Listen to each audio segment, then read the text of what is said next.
My channel শখের রান্নায় আমার সব বন্ধুদের ভালো ভালো স্বাগত। আজ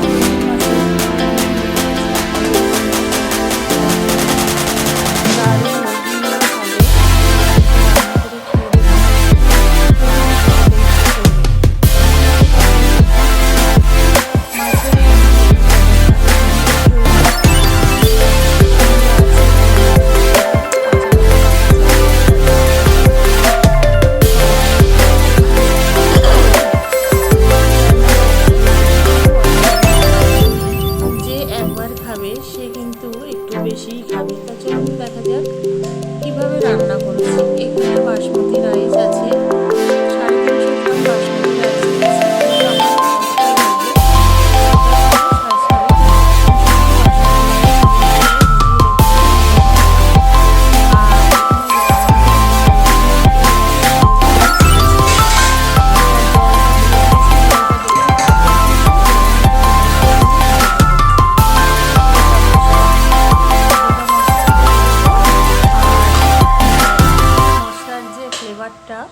এটা অসাধারণ লাগে। একটু পরিমাণ মতো হালকা একটু নুন দেব আর একটু তেল দিয়ে দেবো। তেল দিলে কী হবে, ভাতটা একদম গায়ের সঙ্গে লাগবে না আর ঝরঝরা, খুব ঝরঝরা হবে। দুটি কারণে ভাত ঝরঝরা হয়। একটা হচ্ছে চালটা যদি ভালো করে পরিষ্কার করে ধুয়ে আগের থেকে ভিজিয়ে রাখা যায়। হ্যাঁ, ভিজিয়ে রাখতে হবে, জল বেশি পরিমাণে নয়, মানে চালটা ভিজে থাকবে, ব্যাস এইটুকু জল দিয়ে ভিজিয়ে রাখতে হবে অন্তত 2 ঘন্টা। তাহলে রাইসটা একদম ঝরঝরে হবে, শক্ত থাকবে না, আবার একটা গায়ের সাথে একটা লাগবে না, খুব মোলায়েম সফট হবে। তা জলটা ফুটে উঠেছে, আমি চালটা দিয়ে দেবো। আর এই রাইসটা কিন্তু খুবই ইম্পর্টেন্ট। বিরিয়ানি বলুন আর ফ্রাইড রাইস বলুন, পোলাও বলুন, যেটাই আমরা রান্না করি না কেন, চালটাও ভীষণ ইম্পর্টেন্ট। এই যে ফুটে উঠেছে, উপরের যে ফেনাটা এটা আমি কেটে ফেলে দেব। আর এটা গ্যাসের ফ্লেমটা হাই ফ্লেমে আছে, এটা এবার কিন্তু মিডিয়ামে করে দিতে হবে। মিডিয়ামে করে দিয়ে এই বাসমতি রাইসটা হতে মানে ম্যাক্সিমাম 5 মিনিট লাগে। মানে যে প্রসেসে রান্না করছি, জলটা ফুটে উঠলে তারপরে চালটা দিতে হবে। আর এখানে আমি মাছ নিয়ে নিয়েছি, রুই মাছ, অনেকগুলি মাছই আছে, তা আমি পুরোটাতে বিরিয়ানি করব না। আর মাছগুলি একটু বড় সাইজ মোটা করে কেটেছি। নুন হলুদ মাখিয়ে রেখে দেবো 10 মিনিট মতো। এটা খুব পরিষ্কার করে ধুয়ে একদম জল ছড়িয়ে নিতে হয়েছে। তো মাছটা যতটা লাগবে ঠিক ততটাই নেব, পুরো মাছটা নেব না। আমি একই সঙ্গে নুন হলুদটা মাখিয়ে রাখছি, নুন হলুদটা মাখিয়ে রাখবো, ঢাকা দিয়ে রেখে দিলাম। এইবার এখানে রসুন, পেঁয়াজ, কাঁচা পাকা লঙ্কা, আদা এইগুলি পেস্ট করে নেব। লঙ্কাটা একটু বেশি পরিমাণেই দিয়েছি। আর এইবার এখানে তেল দিয়ে দিয়েছি। রাইসটা তো হয়ে গেছে, আমি ওটাকে একদম মানে ভাতটা জড়িয়ে নিয়েছি। তাই এখানে মাছটা ভেজে নেব। সর্ষের তেলে রান্না হবে, পুরো রান্নাটাই কিন্তু সর্ষের তেলে হবে। তা এখান থেকে 3 পিস মাছ নিয়ে বিরিয়ানি করব। দুটো আছে মানে চাক গাদার মাছ, আর একটা আছে পেটির মাছ। 3 পিস মাছ দিয়ে আজকে বিরিয়ানি করে আপনাদের দেখাবো। তা আপনারাও বাড়িতে এইভাবে তৈরি করবেন, আশা করি খুবই ভালো লাগবে খেতে। আর মাছটা ভাজার সময় প্রথমে তেলটা খুব ভালো করে গরম করে নিয়ে তারপর কিন্তু মাছটা দিতে হবে। আর মাছটা ভাজার সময় গ্যাসের ফ্লেমটা মিডিয়ে নিয়ে দেবে, নাহলে মাছটা পুড়ে যাবে, ভেতরে কাঁচা থেকে যাবে। তো মাছটা খুব ভালোভাবে ভেজে নিতে হবে। আমি উল্টে পাল্টে দেবো, উল্টে দিচ্ছি এইভাবে। দেখুন খুব সুন্দরভাবে লাল লাল হয়ে কিন্তু মাছটা ভাজা হয়ে যাচ্ছে। এবার ভাজা হয়ে গেছে, মাছটাকে আমি তুলে নেব। খুব সুন্দরভাবে মাছটা ভাজা হয়েছে। আর বিরিয়ানির মাছ ভালো ভাজা না হলে কিন্তু ভালো লাগে না, মানে একটু মানে উপরটা বেশ একটু মুচমুচে টাইপের হবে। লো ফ্লেমেই ভাজতে হবে খুব সুন্দর করে, দেখুন। আর ভেতরে যদি কাঁচা থেকে যায় সেটা ভালো লাগবে না খেতে। তো মাছটা ভাজা হয়ে গেছে, এবার তুলে নেব।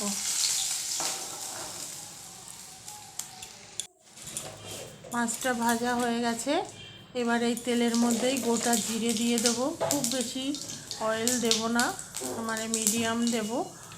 আর এখানে পেঁয়াজ কুচি দিয়ে দেবো, পেঁয়াজ, রসুন আর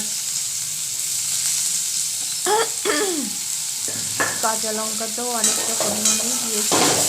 মানে 3 পিস মাছে যতটা মশলা দিয়েছি অতটা লাগবে না, আমি যতটা লাগবে ঠিক ততটাই দেবো। এবার একটু সামান্য পরিমাণ নুন দিয়ে দিলাম।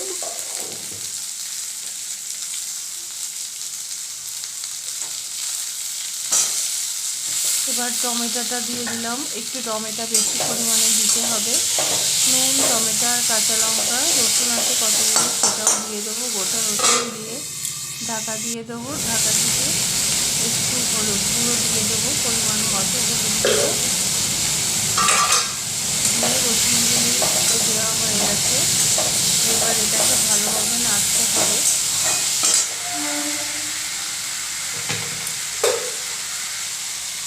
দিয়ে যে মশলাটা করেছি, পেঁয়াজ, রসুন, আদা আর কাঁচা লঙ্কা, পুরোটা লাগবে না, আমি 2 স্পুন দেবো, 2 চামচ।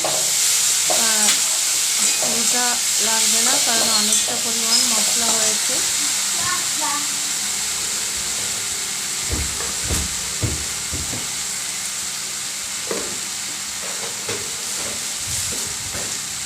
একটু চিনি দিয়ে দিলাম, পরিমাণ মতো চিনি দিয়ে দেবো। এবার একটু সামান্য জল দিয়ে মশলাটাকে ভালোভাবে কষতে হবে।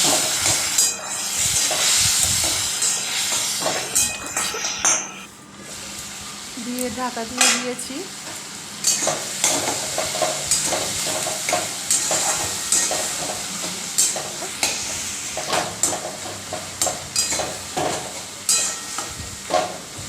এইভাবে একটু খুন্তি দিয়ে নেড়ে চেড়ে দিতে হবে। আর যে মশলাটা, এটা ভালোভাবে কষিয়ে নিতে হবে। এবার কসুরি মেথি দিয়ে দিলাম। কসুরি মেথিটা দারুণ ফ্লেভার আসে আর খুবই টেস্টি হয় রেসিপি। এবার একটু জল দিয়ে দেবো, খুব বেশি পরিমাণ কিন্তু জল দেবো না, সামান্য এইটুকু জল দিলেই এনাফ। এই জলটা ফুটে মাছ আর গ্রেভি থাকবে। এইবার এটাকে আমি যে মাছ ভেজে রেখেছিলাম 3 পিস মাছ, সবগুলোই ভেজেছি কিন্তু 3 পিস দিয়ে বিরিয়ানিটা তৈরি হবে, তাই 3 পিস মাছ আপাতত দিয়ে দেব। আর মাছের সাইজগুলো কিন্তু একটু মোটা সাইজই আছে। দেওয়া হয়ে গেল। এবার এটাকে আমি ঢাকা দিয়ে 5 মিনিট মতো কুক করব। কুক করলে কী হবে, এটা মাছটা খুব সুন্দর সিদ্ধ হয়ে যাবে। আর ঘি দিয়ে দেবো।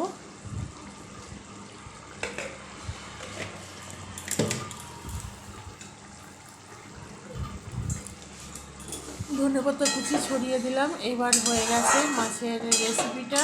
এবার এটাকে নামিয়ে আমি বিরিয়ানিটা সাজিয়ে নেব। এই যে মশলা, তেল আর মশলা, মাছ আর কিছুই কিন্তু নেই, ঝোল।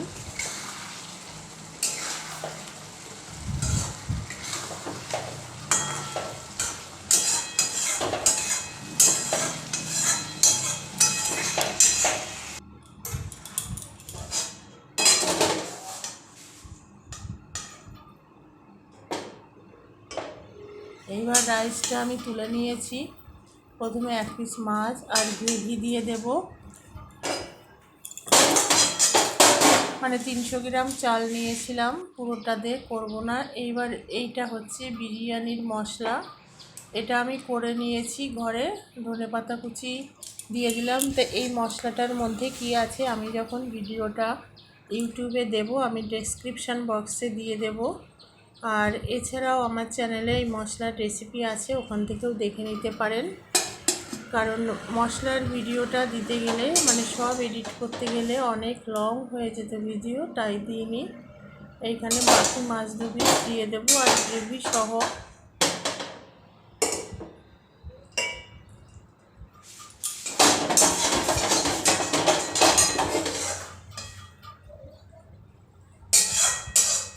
আপনারাও একবার এইভাবে মাছের বিরিয়ানি তৈরি করে খেয়ে দেখুন, খুবই টেস্টি হবে।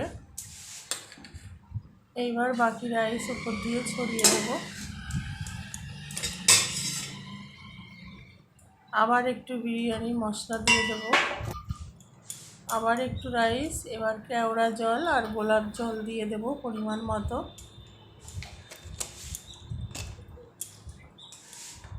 এটা রোজ ওয়াটার।